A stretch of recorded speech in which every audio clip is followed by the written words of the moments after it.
لله رب العالمين الصلاة والسلام على سيد المرسلين وعلى آله الطيبين وأصحابه المطهرين أما بعد فأعوذ بالله من الشيطان الرجيم بسم الله الرحمن الرحيم ما آتاكم الرسول فخذوه وما نهاكم عنه فانتهوا صدق اللہ العظیم۔ حضرات گرامی، ہم ایمان والوں کی سب سے بڑی ذمہ داری یہ ہے کہ ہم اپنے تمام معاملات میں، کھانے میں، پینے میں، اٹھنے بیٹھنے میں، چلنے پھرنے میں، لین دین کرنے میں، شادی بیاہ کرنے میں، غرض ہے کہ جتنے بھی مسائل سے ہم کو اس دنیا میں دوچار ہونا پڑتا ہے، ان تمام مسائل میں ہم اپنے اللہ کو راضی رکھنے کی کوشش کریں، یہ ہماری ذمہ داری ہے۔ ہمارا چلنا پھرنا، کھانا پینا، سونا جاگنا، معاملات کرنا کیسا ہو جس سے ہمارا اللہ ہم سے راضی ہو جائے، یہ بنیادی چیز ہے۔ تو اللہ رب العزت نے اپنی مرضی کو بتانے کے لیے حضرات انبیاء کرام علیہ السلام کا سلسلہ اس دنیا کے اندر جاری فرمایا۔ حضرات انبیاء علیہ السلام اس دنیا کے اندر آئے اور انہوں نے ہم سب کو، پوری انسانیت کو اللہ کی مرضی بتائی کہ اللہ کن کن اعمال سے راضی ہوتا ہے اور کن اعمال سے اللہ ناراض ہوتا ہے۔ کیا ہی اچھا ہوتا کہ اللہ پاک بجائے انسانوں میں انبیاء کو بھیجنے کے فرشتوں میں سے انبیاء کا سلسلہ جاری فرماتے، حضرات ملائکہ کو نبی بنا کر کے اس دنیا کے اندر بھیجتے، وہ ہم کو اللہ کی مرضی بتاتے، کیونکہ فرشتے تو فرشتے ہیں۔ مثال ہم دیتے ہیں کہ بھائی فلاں تو بالکل فرشتہ ہے، فرشتوں کو اللہ تعالیٰ بھیجتے۔ جب اتنا بڑا دین، اتنا بڑا حکم اللہ کا، اتنی بڑی اس کی ذات عالی، تو اپنا وہ دینے کے لیے ملائکہ کا سلسلہ جاری ہوتا، وہ ہم کو دنیا میں آ کر کے ہدایت دیتے، لیکن نہیں، اللہ رب العزت نے انسانوں میں سے انبیاء علیہ السلام کو منتخب فرمایا، انسانوں میں انبیاء اور رسول بنائے، ان کو ہمارے درمیان میں ہماری ہدایت کے لیے، ہمیں اپنی مرضی بتانے کے لیے بھیجا۔ وجہ یہ ہے کہ حضرات ملائکہ کی شخصیت اگرچہ اونچی ہے، وہ ہمارے بیچ میں اگر کوئی دعوت لے کر کے آتے، کوئی اللہ کا حکم لے کر کے آتے، کوئی ذمہ داری ہم کو بتانے کے لیے آتے، تو ہمارے پاس یہ کہنے کی گنجائش رہتی، ارے میاں، جیسے ہم تو کہہ دیتے ہیں، ارے ان ملاؤں کا تو یہی کام ہے، ان ملاؤں کا تو بس یہی روزہ نماز، اس کے علاوہ ان کے پاس کچھ نہیں ہے، جیسا آج ہماری عوام کہہ دیتی ہے۔ ان کو جب نصیحت کی جاتی ہے، جب ان کو آج باتیں بتلائی جاتی ہیں، تو عوام سیدھے سے کہہ دیتی ہے، ارے ان ملاؤں کا تو بس یہی کام ہے۔ کہ ہماری عوام یہ کہہ سکتی تھی کہ ارے یہ فرشتے کیا، ان کو نہ کھانا ہے، نہ پینا ہے، نہ سونا، نہ جاگنا، نہ کوئی معاملہ ہے، ان کے پاس تو سوائے عبادت کے اور کوئی مشغلہ ہی نہیں ہے، تو ان جیسے ہم کیسے ہو سکتے ہیں، ان جیسے ہم عبادت کیسے کہہ سکتے ہیں؟ ہمارے پاس تو یہ مسائل ہے، ہمارے سامنے یہ الجھنیں ہیں، ہمارے سامنے یہ معاملات ہیں۔ ایک پوری گردان سنا دیتا اور اپنے کاموں کا ایک نامتناہی سلسلہ بتا دیتا کہ اتنے جھمیلوں میں ہم پھنسے ہوئے ہیں، بتاؤ ہم یہ اس طریقے سے کہاں کر سکتے ہیں؟ تو اللہ رب العزت نے حضرات انبیاء علیہ السلام کو انسانوں میں سے بنایا، ان کے ساتھ وہی تمام ذمہ داریاں اللہ تعالیٰ نے لگائیں جو ذمہ داریاں اور جو مسائل ہمارے ساتھ میں ہیں، جن مسائل سے ہم سب دو چار ہیں، جن الجھنوں سے اور جن مشکلات سے ہم دو چار ہیں، انہی مشکلات سے انہی مسائل سے حضرات انبیاء علیہ السلام میں دو چار ہیں۔ ہم اپنی زندگی کے اندر جن جن مرحلوں سے گزرتے ہیں، جن جن موڑوں سے ہم گزرتے ہیں، جن جن مشکلوں سے ہم گزرتے ہیں، وہ تمام مرحلے، وہ تمام مسائل، وہ تمام مشکلیں اللہ رب العزت نے حضرات انبیاء علیہ السلام کے اوپر بھی جو ہے وہ ڈالی۔ وہ بھی وہ تمام مشکلوں، الجھنوں اور مرحلوں سے گزرتے ہوئے انہوں نے اللہ رب العزت کو راضی کر کے دکھایا کہ اللہ کو ایسے راضی کیا جاتا ہے۔ تو اللہ رب العزت نے حضرات انبیاء علیہ السلام کو ہم سب کا پوری انسانیت کے لیے کیا آئیڈیل اور ایک نمونہ بنایا ہے، اور فرمایا کہ جو شخص ان انبیاء علیہ السلام جیسی زندگی، ان انبیاء علیہ السلام جیسا معاملہ لے کر کے ہمارے سامنے حاضر ہوگا، وہ سراپا جو ہے وہ کامیاب ہے، اور جو ان سے سرموئے بھی ہٹ کر کے زندگی گزار کر کے آئے گا وہ ہمارے یہاں سراسر جو ہے وہ ناکام ہے۔ اللہ رب العزت نے ارشاد فرمایا لقد کان لکم فی رسول اللہ اسوۃ حسنہ، کہ ہمارے پیغمبر کے بیچ میں تمہارے لیے کیا ہے، عمل کرنے کا ایک نمونہ ہے، عمل کرنے کا ایک کیا ہے سیمپل ہے، تم اگر ان کے مطابق اگر عمل کر کے آؤ گے تو تم کامیاب ہو۔ ایک مثال کے طور کے اوپر نمونے کا مطلب یہ ہے کہ آپ ایک دردی کے ہاں جاتے ہیں اور آپ ایک ناپ دیتے ہیں، جا کر کے ناپ دیتے ہیں جا کر کے، اگر وہ درجی اسی ناپ کے اوپر آپ کا کپڑا اتار دیتا ہے تو آپ خوش بھی ہیں، تعریف کر رہے ہیں، اور اسی جو اجرت ہے وہ اجرت بھی آپ کو جو ہے وہ درجی کو دی جا رہی ہے۔ اور اگر آپ کے دیے ہوئے اس ناپ سے ہٹ کر کے درجی اگر کوئی اس میں کچھ کر دیتا ہے تو آپ وہ کپڑا اس کے منہ پہ مار دیتے ہیں اور تمام اس کے ساتھ کیا ہے لعنت ملامت کرتے ہیں، اور یہ کہتے ہیں کہ کیا ہے ہمارا کپڑا ہم کو جو ہے واپس کر دو اور ہم کچھ نہیں جانتے ہیں۔ میرے بزرگوں، اگر تم نبی علیہ السلام سے ہٹ کر کے زندگی گزار کر کے جاؤ گے، اور اگر اللہ نے وہاں کے اوپر یہ سوال کر لیا کہ تم نے اس انداز میں تم نے زندگی نہیں گزاری جس انداز میں میرے نبی نے تم کو بتایا تھا، میری زندگی واپس کرو، تو میرے لیے بزرگوں بہت محال ہو جائے گا، ہم کہاں سے زندگی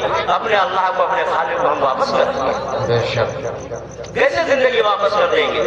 تو اللہ رب العزت نے انبیاء علیہ السلام کو ہم سب کے لیے کیا ہے ایک نمونہ بنا کر کے بھیجا ہے کہ جیسے جیسے یہ زندگی گزار رہے ہیں اس طریقے سے کیا ہے تم کو بھی زندگی گزارنی ہے۔ انبیاء علیہ السلام کی جو سلسلہ ہے، سلسلے کی آخری گری جناب محمد رسول اللہ صلی اللہ علیہ وسلم ہے۔ اللہ نے آپ کو ہمارے بیچ میں جو ہے نبی بنا کر کے بھیجا اور اپنی تمام مرضی آپ کو بتلا دی کہ آپ جائیے اور لوگوں کو بتلائیے کہ ہماری کس حال میں کیا مرضی ہے اور کس حال میں ہم کیا ہے وہ ناراض ہوتے ہیں۔ آپ صلی اللہ علیہ وسلم اس دنیا کے اندر تشریف لائے اور جتنے معاملات سے ہم سب آج گزر رہے ہیں ان تمام معاملات سے گزر کر کے اللہ کے رسول نے ہم کو کیا ہے وہ سبق دیا اور ہم کو طریقہ بتلا دیا ہے کہ اس طریقے پہ ہم کو کیا ہے سارے کام کرنے ہیں۔ جناب محمد رسول اللہ صلی اللہ علیہ وسلم ہی نے تو نماز کی تاکید فرمائی ہے اور نماز کا طریقہ بتلایا ہے، وضو کا طریقہ بتلایا ہے۔ اگر نماز کے اندر اگر کسی امام سے کوئی سنت چھوٹ جاتی ہے تو سارے مقتدیوں کے اندر ایک شور مچ جاتا ہے کہ فلاں جگہ کے اوپر یہ چوک ہو گئی، فلاں جگہ کے اوپر یہ چوک ہو گئی ہے۔ اگر کوئی بھائی وضو کرتا ہے اور وضو میں اگر کوئی ایک سنت چھوٹ جاتی ہے تو فوراً سینکڑوں اس کو ٹوکنے کے لیے تیار ہے۔ کیا میرے پیارے آقا نے صرف ہم کو وضو نماز ہی سکھلایا ہے؟ کیا ہمارے پیغمبر نے ہم کو صرف روزہ نماز ہی سکھلایا ہے، حج و زکات ہی سکھلایا ہے؟ اس کے علاوہ معاملات کے دائرے میں ہم کو یوں ہی اندھیرے میں چھوڑ دیا ہے؟ हम नमाज के अंदर तो अपने प्यारे आका की हम इत्तबा करते हैं, वुज़ू के मसाइल में तो हम आगे पैरवी करते हैं कि न कोई सुन्नत छूटने पाए, न कोई हमसे कोई मुस्तहब छूटने पाए। अगर छूट जाएगा तो हमारी नमाज नाक़िस, हमारा वुज़ू नाक़िस, और मामलात के दायरे में जहाँ कहीं हम पहुँचते हैं वहाँ के ऊपर हम अक्सर अल्लाह के रसूल सल्लल्लाहु अलैहि वसल्लम से अपना हम मुँह फेर लेते हैं। मेरे भाइयों, अल्लाह रब्बुल इज़्ज़त को तुम्हारी इबादत की जरूरत नहीं है, अल्लाह रब्बुल इज़्ज़त को तुम्हारे ज़कात और हज की जरूरत नहीं है। ये वो चीज है जो हमारी अपनी जिम्मेदारी है, अपने लिए हम कर रहे हैं। अल्लाह रब्बुल इज़्ज़त के नजदीक सबसे ज्यादा महत्व शान इंसान वो है कि जो अपने मामलात के अंदर जो है वो पक्का सच्चा हो। मामलात में देखना है कि तुम मेरे प्यारे आका की क्या है पैरवी करने वाला है। नमाज रोजा हज और ज़कात ये तो अल्लाह का हक है। इस हक के अंदर अल्लाह को इख्तियार है, चाहे तो माफ फरमाए चाहे तो सजा दे, जो चाहे वो करें। लेकिन जहाँ मामलात का ताल्लुक आ जाता है वहाँ अल्लाह भी अपने हाथ को खींचते नजर आते हैं, फरमाते हैं कि मैं किसी बंदे का हक माफ नहीं करूंगा। वो बंदे ही के ऊपर मौकूफ है, बंदा अगर चाहे तो माफ करे और अगर चाहे तो ना माफ करे। तो हम मामलात जहाँ के ऊपर जिसकी अहमियत को अल्लाह ने इस अंदाज में बयान फरमाया कि मामलात का ताल्लुक बंदे से हो, बंदा जाने, हमारा उसमें कोई वो नहीं है, उसमें हम इंतहाई कमजोर और इंतहाई बेबस नजर आते हैं, बेबस नजर आते हैं। मेरे भाइयों, मैं लंबी तकरीर ना करते हुए मैं सिर्फ चंद बातें आपके सामने याद करना चाहता हूँ। आजकल शादियों का एक सिलसिला चल रहा है, शादियों का एक सिलसिला चल रहा है और उसके अंदर बड़े धूमधाम से सारे काम अंजाम दिए जा रहे हैं। मेरे भाइयों, मेरे बुजुर्गों, मैं बहुत जल्दी चंद बातों की तरफ आपको मुतरबा करना चाहता हूँ, उसके बाद अपनी जगह लूंगा। अभी मौलाना साहब इससे पहले तकरीर कर रहे थे, लड़की को देखने का जब नंबर आता है तो देखने वालों का एक सिलसिला, एक लंबा सिलसिला दूर तक चलता है। मेरे भाइयों, मेरे बुजुर्गों, ये बताओ कि उस लड़की का ताल्लुक किससे कायम होना है, उसका निकाह किससे होना है? क्या पूरे घर परिवार वालों से निकाह होना है? क्या तमाम रिश्तेदारों से उस लड़की का निकाह होना है? तो उस लड़की को ब्याह करके लाओगे तो किसके घर के अंदर उस लड़की को तुम भेजोगे? किसके घर के तुम भेजोगे? तुम्हारी गैरत कहाँ चली गई है? मेरे भाइयों, मेरे बुजुर्गों, लड़की के देखने का जो ताल्लुक है, दो चीजें देखी जाती है, दो चीजों से। एक तो उसकी हुस्न और उसकी खूबसूरती, और दूसरे उसकी सीरत, उसके अखलाक और किरदार। दो चीजें देखने की होती है, एक शक्ल और सूरत और दूसरे नंबर के ऊपर उसका किरदार। तो शक्ल और सूरत के अंदर और किरदार के अंदर शौहर दोनों के अंदर का है वो मुश्तरक है। शौहर को दोनों चीजों की जरूरत है, शक्ल सूरत से भी उसका ताल्लुक है और सीरत से भी, उसके किरदार से भी उसका ताल्लुक है। तो सूरत का जो ताल्लुक है वो शौहर से है और किरदार के अंदर सबका मामला है। सूरत का ताल्लुक शौहर से है। अब ये अनजाने लोग क्यों लेके जाए जाते हैं और क्यों लड़की को क्या है एक तमाशाई बन करके बना करके उनके सामने जो है वो पेश किया जाता है? तुम्हारी गैरत कहाँ मर गई है? मेरे भाइयों, मेरे बुजुर्गों, मैं आपको ये बताऊं कि तारीख के अंदर हजरत ज़ैनब और हजरत हुसैन आपस में भाई बहन हैं। जितनी मोहब्बत, जितना लाड प्यार हजरत ज़ैनब को हजरत हुसैन रज़ियल्लाहु अन्हु से है, शायद किसी भी मेरी हमारी माँ को, हमारी बहन को, हमारी बेटी को, हमारी बहनों को अपने भाइयों से नहीं होगी। जितनी मोहब्बत, जितना लगाव, जितना ताल्लुक हजरत ज़ैनब को हजरत हुसैन से था। लेकिन दरबार यजीद में जिस वक्त हजरत हुसैन रज़ियल्लाहु ताला अन्हु का सर रखा जाता है, हजरत ज़ैनब ने कहा कि ये सर को हमारे सामने से हटा दिया जाए या हमको यहाँ से दूसरी जगह मुंतकिल कर दिया जाए, या कोई सर को यहाँ से हटा दिया जाए या हमको, हम लोगों को इस सर के सामने से हटा दिया जाए। बताओ, जितनी देर भाई के सर की ज़ियारत हो गनीमत है, लेकिन हजरत ज़ैनब के अल्फाज हैं कि सर को हमारे सामने से हटा दिया जाए। क्यों हटा दिया जाए? फरमाया इसलिए हटा दिया जाए कि इस सर के देखने के चक्कर में गैर महरमों की निगाहें हमारे ऊपर पड़ती हैं, हमारी निगाहें गैर महरमों के ऊपर पड़ती हैं। जिस शरीयत के अंदर, जिस इस्लाम के अंदर पर्दे का इतना बड़ा मिजाज हो, पर्दे का इतना बड़ा एहसास हो, आज उस लड़की को तमाशाई बना दिया जाता है। कहीं बहनों ही जाता है, कहीं میرے بھائیوں میرے بزرگوں یہ بتاؤ تم اس لڑکی کو کہاں کہاں کس کی زینت بناؤ گے؟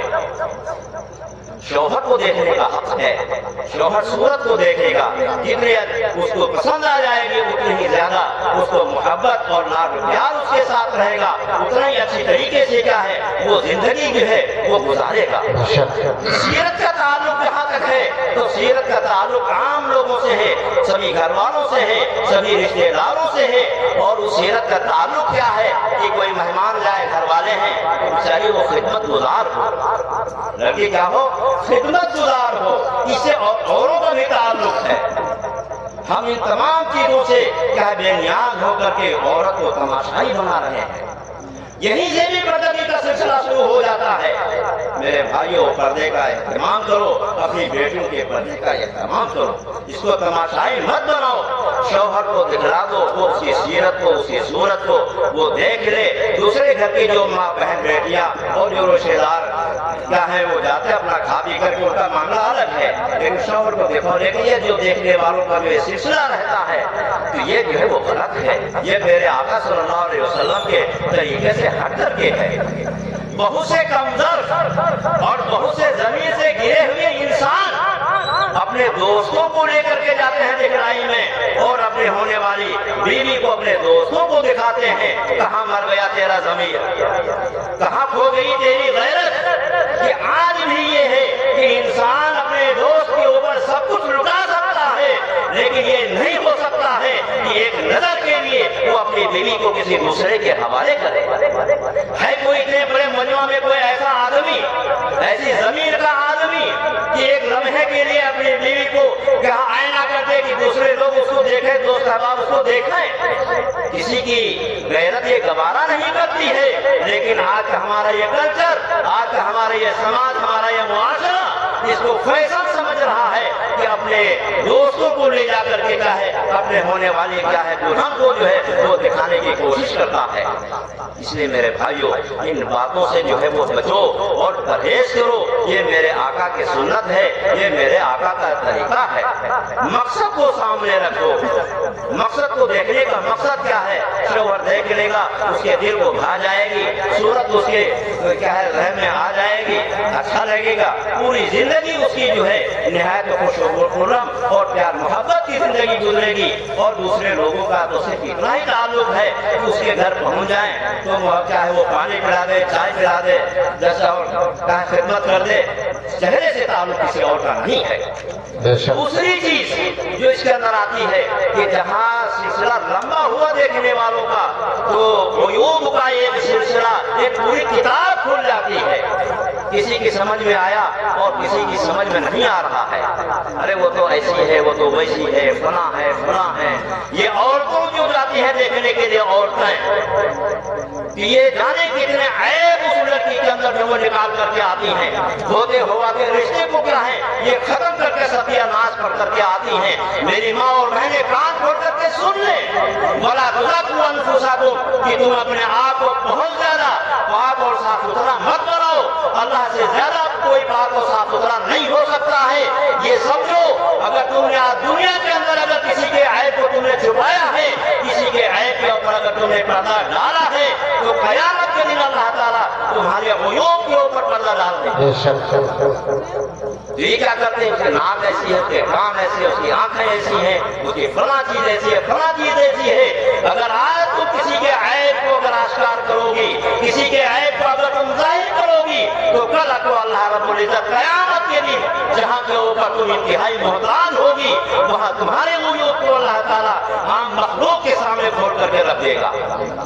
حدیث کے اندر آتا ہے کہ کسی کی بخشش نہیں ہوگی اس کے اعمال کی بنیاد کے اوپر سوائے اس کے کہ اللہ رب العزت کسی کو اپنی رحمت فرما دیں، وہ اپنی رحمت سے جس کو چاہیں گے اس کی مغفرت کریں گے، کسی کے اعمال کی بدولت اس کی مغفرت نہیں ہوگی۔ ہمارے اکابر نے فرمایا کہ پھر کیا کرنا چاہیے؟ تو فرمایا یہ کرنا چاہیے کہ لوگوں کے عیوب کے اوپر پردہ ڈالنے کی عادت بناؤ، لوگوں کے عیبوں کو چھپانے کی عادت بناؤ۔ اللہ کے رسول نے فرمایا کہ من ستر مسلما ستر اللہ یوم القیامہ، کہ دنیا کے اندر اگر کوئی مسلمان کسی کے عیب کے اوپر پردہ ڈالتا ہے، چھپا لیتا ہے، تو قیامت के दिन अल्लाह रब्बुल इज्जत उसके ऐब को छुपा लेंगे, उसके गुनाहों के ऊपर पर्दा डाल देंगे। तो हमारी माँ और बहनें क्या करती हैं? ऐब को जाहिर करती है वो ऐसी वैसी। इसलिए हम अपनी माँ और बहनों से ये गुजारिश करेंगे कि ऐब को बयान करने के चक्कर में ना रहें। ये बहुत सख्त गुनाह की बात है, होने वाले रिश्ते को होने को। एक तो ये सिलसिला रहता। तीसरी चीज जो पूरी शादी के उसमें रहता है, वो बच्ची वालों को, लड़की वालों को गराबाद कर दिया जाता है, गराबाद कर दिया जाता है, बेजा बोझ डाल दिया जाता है। अगर आज मदरसे की तरफ से या मस्जिद की तरफ से कोई चंदे की अपील कर दी जाए और देख करके ये कि फला बहुत मजे में है और ये आराम और राहत में साहिब शरबत है, कह दिया जाए कि 100 की बजाय 200 दे दो, तो कहे वो कहाँ इस्लाम के अंदर ये लिखा हुआ है चंदे के अंदर जबरदस्ती करना। ये तो अपनी मर्जी के ऊपर है कि जो जितना चाहे अपनी खुशी से दे। तुमको यहाँ के ऊपर तो इस्लाम नजर आता है, और जब लड़की वालों के यहाँ तुम एक कायदा लगा देते हो तो तुमको वहाँ इस्लाम नजर नहीं आता है, तुमको वहाँ इस्लाम नजर नहीं आता। इस बेचारे के ऊपर क्या गुजर रही है? ये कहाँ से ये खराजात पूरे कर रहा है, कहाँ से हमारी फरमाइशें पूरी कर रहा है? तो ये ग्राम बार होता चला जा रहा है। तो इससे मेरे भाइयों, मेरे बुजुर्गों, परहेज करने की कोशिश करो। कौन आएगा इसके ऊपर अमल करने के लिए? ये कुरान किसके लिए है? ये हदीस किसके लिए है? उलमाए किराम का लामतनाई सिलसिला ये किसके लिए है? ये वाद और नसीहत किसके लिए है? रहमत करेंगे नहीं और आपके लिए है। लिहाजा हम सब तय करें इंशाअल्लाह हम सुन्नत के मुताबिक हम अपने शादी ब्याह करने की क्या है कोशिश करेंगे इंशाअल्लाह। आइए, एक तारीख का मौका आता है, तारीख होनी है।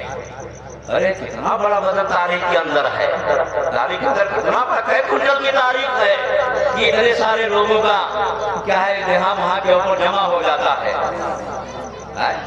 फोन के ऊपर एक दो आदमी सामने आ जाए, घर ये चले जाए वो चले आए, और समझ करके अरे करना उनको है, इंतजाम उनको करना है, आपको करना है, वो दुनिया भर को इंतजाम करना है। दोनों घर वालों को, लड़की वालों को इंतजाम करना, लड़के वालों को इंतजाम करना है, पूरी पब्लिक को तो करना नहीं है। ले जा रहे हैं ऐसे, कितना बड़ा बदल है, कितना बड़ा बदल है।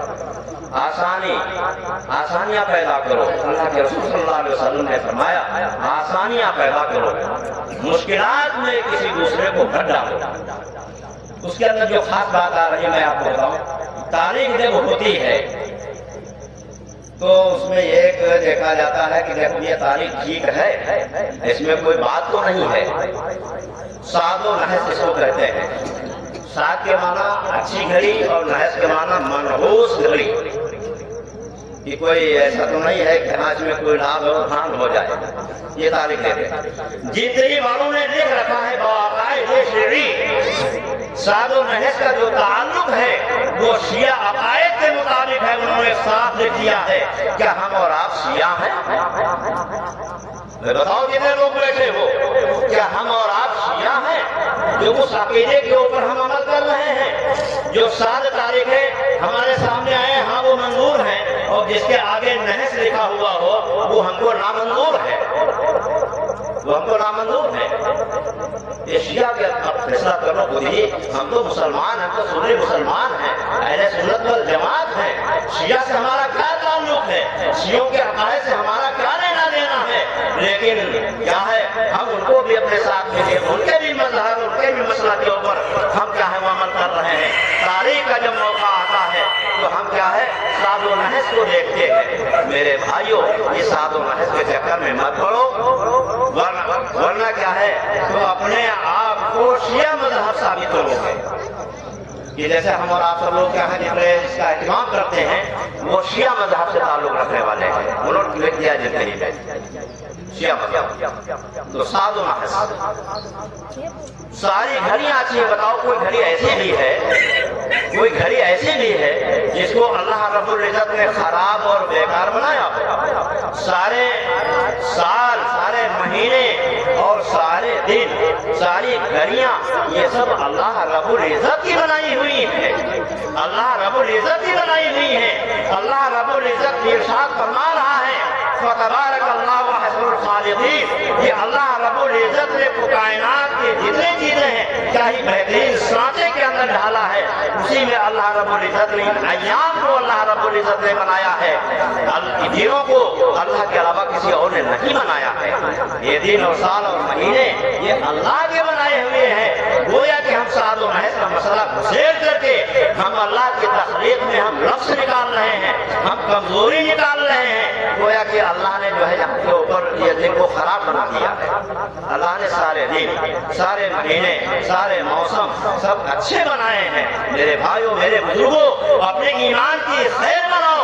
अल्लाह के रसूल सल्लल्लाहु अलैहि वसल्लम हदीस कुदसी इरशाद पर अल्लाह इरशाद फरमाते हैं, युसब्बु इब्ने आदम, इब्ने आदम मुझे गालियां देता है।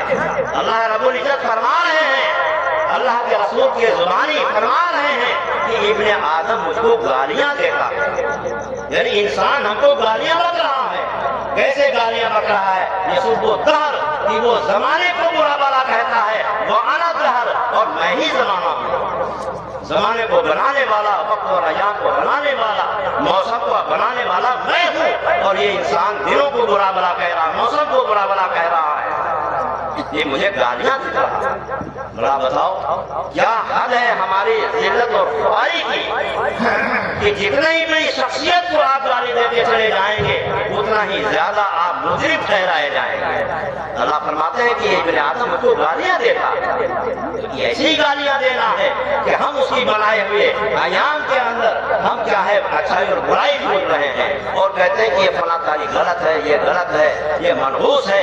मेरे भाइयों, कितनी मर्तबा आप सल्लल्लाहु अलैहि वसल्लम ने इरशाद फरमाया कि जिस घर के अंदर एक बेनमाजी होता है तो उसकी नहुसत चारों तरफ 40 घरों तक आती है। तुमको वो नहुसत नहीं याद है और निकाह के अंदर आकर के शिया आए की पैरवी करते हुए तुमको दिनों की नहुसत याद आ रही है। कितनी चीजें ऐसी हैं जिनके अंदर अल्लाह के रसूल सल्लल्लाहु अलैहि वसल्लम ने उनको मनहूस बताया है, हम उस पर गौर नहीं करते।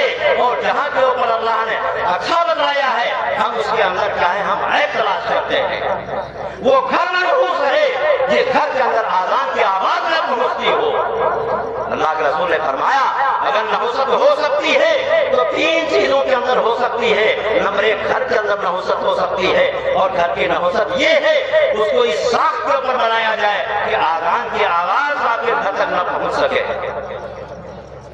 आजान की आवाज घर तक न पहुंच सके। और जाने कितनों चीजों के बारे में फरमाया हम तो इसका तो कोई लिहाज नहीं करते हैं। और जहाँ पर निकाह की तारीख लेने का मामला आया हम शिया अकायद की पैरवी करते हुए हम अल्लाह की तख्लीक और अल्लाह की बनाई हुई चीजों के अंदर हमारे बुरी करने बैठ जाते हैं। इसलिए मेरे भाइयों, हम अहले सुन्नत वल जमात हैं, हमको साद और महज इन मसाइल से हमारा कोई दूर का वास्ता नहीं है। ये हमारे ईमान को खतरे में क्या है वो डालने वाली चीज है। लिहाजा बिस्मिल्लाह पढ़ करके क्या है महज वाली तारीखों का इंतखाब करो, फिर देखो अल्लाह रब्बुल इज्जत के ऊपर भरोसा करके जो है इस बुत को निकालो और इस चूल्हे को अपने जहन से क्या है वो निकालो। वरना कहीं ऐसा न हो कि हम इसी हालत में अगर मर गए तो कुफ्र की हालत में हमारा जो वो खात्मा होगा। क्योंकि हम अल्लाह के रसूल सल्लल्लाहु अलैहि वसल्लम ने फरमाया कि बदसलूकी मत किया करो, बदसलूकी मत किया करो। हम एक तरफ यही कह रहे हैं कि सब कुछ अल्लाह करता है, सब कुछ अल्लाह करता है, तो फिर बात चीजों के अंदर हम गैरुल्लाह की तरफ क्यों निस्बत कर बैठते हैं कि हाँ अगर हम ऐसा करेंगे तो ये हानि हो जाएगी, ये लाभ हो जाएगा। तो तारीखें छांटते हैं, कहीं का कोई रिवाज है। ये फरमाया कि जब इंसान सवारी के ऊपर सवार होता है और रास्ता चलता है तो 70,000 फरिश्ते उसकी हिफाजत के अंदर होते हैं। ये जमीन और ये आसमान ये इतना इसके ऊपर खतरनाक होकर के टूटने की कोशिश करता है, टूटने की कोशिश को उठा करके चाहे किसी पहाड़ से इसको टकरा दिया जाए, दरख्त से इसको टकरा दिया जाए, मकान से टकरा दिया जाए, लेकिन अल्लाह रब्बुल इज्जत उस गुस्से को थामे हुए हैं और ये बैंड बाजा बजाते हुए और गाने बजाने करते हुए जा रहा है। उस वक्त इसको नहीं पता है कि हमें जो गाना बजाना कर रहे हैं और साथ में डीजे लेके जा रहे हैं, ये क्या नहुसत कम है? ये क्या नहुसत कम है? हम तारीखों के अंदर नहुसत तलाश कर रहे हैं, दिनों में नहुसत तलाश कर रहे हैं और कितने नहुसत के काम हैं कि जिनको हम शौक से कर रहे हैं। मेरे भाइयों, मेरे बुजुर्गों, तय करो कि इंशाअल्लाह तारीख के अंदर हम आँख मेज करके और आँख को बंद करके क्या करना है, हमको ये करना है कि हमको क्या है वो नहज के ऊपर बिल्कुल निगाह नहीं डालनी है। हाँ, अपने इंतजाम के हिसाब से जितने दिन जो तारीख मुनासिब समझे वो सारे आप मुकर्रर कर लीजिए। सादो नहज वाला मामला जो है अपने दरमियान से उसको जो है वो खत्म कर दीजिए, वरना क्या है इसी हाल में अगर इंतकाल हुआ तो कुफ्र की हालत में हमारा इंतकाल होगा, अपने ईमान के साथ। ये दो चीजें। और जो कुछ भी हमारे बीच में होता है, जो कुछ भी हम कर रहे हैं, हर शख्स शिकवा भी कर रहा है, लड़की वाला शिकवा भी कर रहा है, हर आदमी रो भी रहा है और हर आदमी करता भी चला जा रहा है। ये कुछ समझ में नहीं आ रहा है, समझ में नहीं आ रहा है।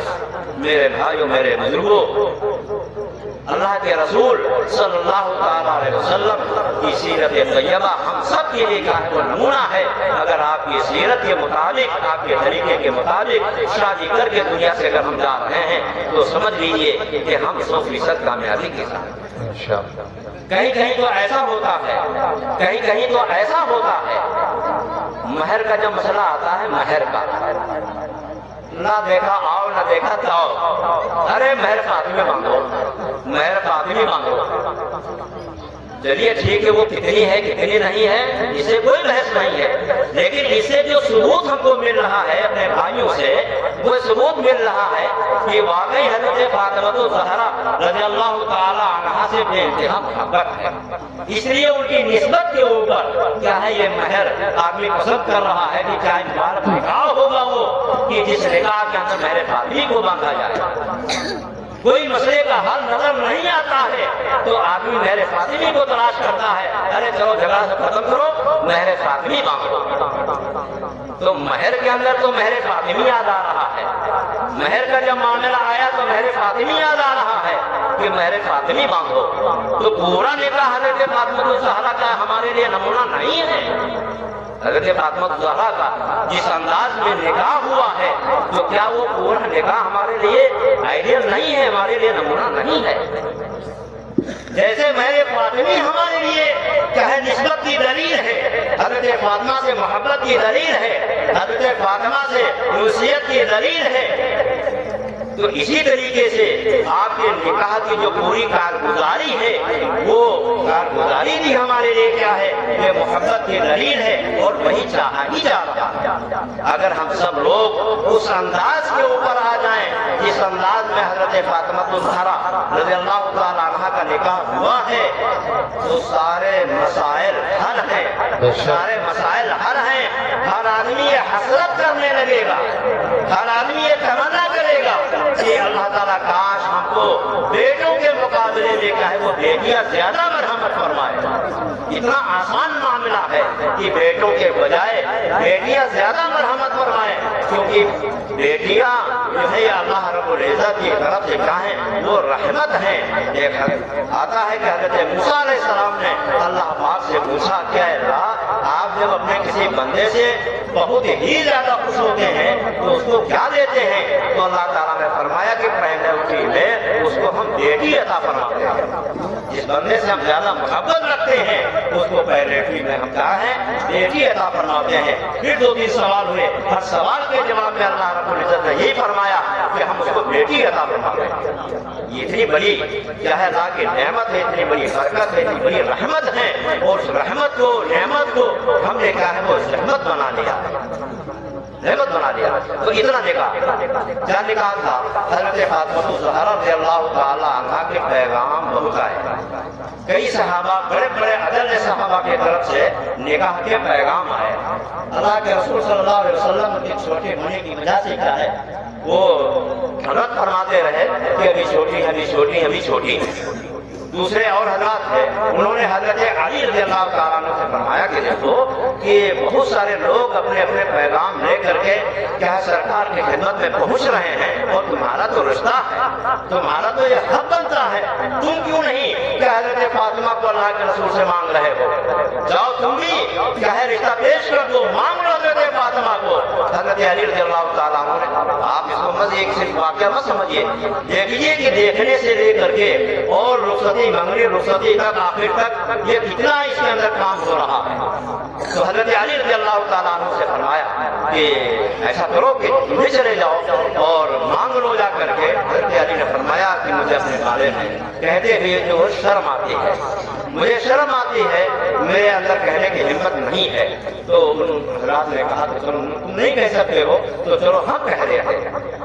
تو وہ حضرات حضرت علی رضی اللہ عنہ کو ساتھ میں لے جا کر کے آقا کی خدمت میں پہنچے۔ آقا تشریف فرما تھے، انہوں نے کہا کہ اللہ کے رسول یہ حضرت علی ہیں اور یہ شرم کی وجہ سے اپنی بات آپ تک نہیں پہنچا رہے ہیں، ہم ان کے وکیل بن کر کے جو ہے آپ کی خدمت میں کی بات رد کر رہے ہیں، یہ آپ حضرت فاطمہ کو اپنے نکاح میں مانگنے کے لیے آئے ہیں، یہ اپنے نکاح میں حضرت فاطمہ کو کیا ہے اپنے نکاح مانگنے کے لیے آئے ہیں۔ بس اتنا کہا، اللہ کے رسول صلی اللہ علیہ وسلم اٹھے اور سیدھے گھر کے اندر تشریف لے گئے جہاں حضرت فاطمہ الزہرا رضی اللہ تعالیٰ عنہا تشریف فرما دی۔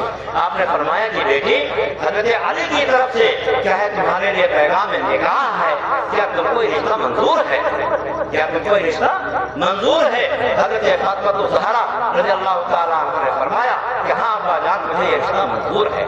بس آپ گھر کے اندر سے باہر تشریف لائے، جہاں پہ آپ بیٹھے تھے آپ نے خطبہ پڑھا اور وہیں کے اوپر حضرت فاطمہ الزہرا رضی اللہ عنہا کا نکاح حضرت علی رضی اللہ تعالیٰ عنہ سے فرما دیا اور برکت کے دعا فرما دی اور شادی مکمل ہو گئی۔ یہ ہے حضرت فاطمہ الزہرا رضی اللہ تعالیٰ عنہا کی شادی، جو ہم سب کے لیے آئیڈیل اور نمونہ ہے۔ تو صرف مہر فاطمی ہی تک ہم حضرت فاطمہ سے تعلق نہ رکھیں، یہ پورے شادی کے پوری کارروائی میں حضرت فاطمہ رضی اللہ عنہا کی شادی کو اپنا آئیڈیل اور اپنا نمونہ بنائیں۔ تو انشاءاللہ دیکھیے کتنی خیر و برکت ہم میں آتی ہے اور کتنا ہمارے گھر کا، ہمارے محلے کا، ہمارے معاشرے کا ماحول سدھر کر کے آتا ہے، اور کتنے لوگ کیا ہے جنتی زندگی کی جو ہے وہ گزار سکتے ہیں۔ کریں گے انشاءاللہ۔ اللہ تعالیٰ ہمیں کہنے سے زیادہ عمل کی توفیق عطا فرمائے۔ وآخر دعوانا الحمدللہ رب العالمین۔ حضرات